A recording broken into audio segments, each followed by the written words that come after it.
hapo chini. Mimi si mgonjwa. Mimi si mgonjwa. Kama nyinyi si wagonjwa mnafanya nini? Si mpaka mimi nashindwa kwenda mwenyewe kwa hospitali. Mimi nafaa kwenda kazini na ndio tukuje kwa hospitali. Una shout kwa nini? Where are you shouting?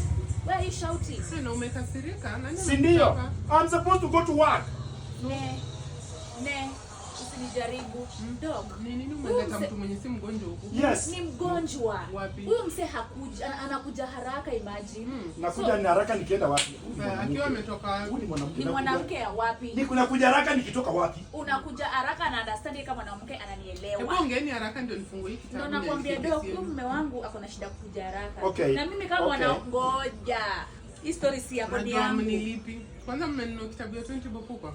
Tuko na kitabu Madam Batsmoji. Sasa mnadhani hiyo kitabu ya 20 bob ndio inanilipa hapa? Si nimekwambia mimi si mgonjwa, acha niende nyumbani. Nimesema unataka upate wewe nini? Hapo chini. Sipendaje watu.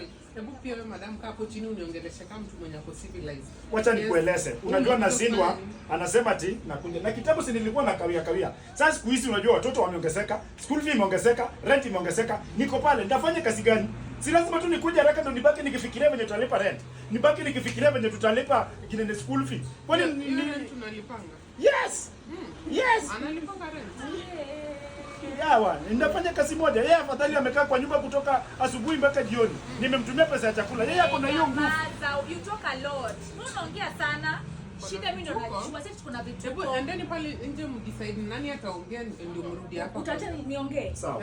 Niko na shida na huyu mume wangu. Endeni pale nje kwanza penye nimesema ni nini? Nyinyi ndio daktari kote kututupia unaweza wacha. Unasikia? Sio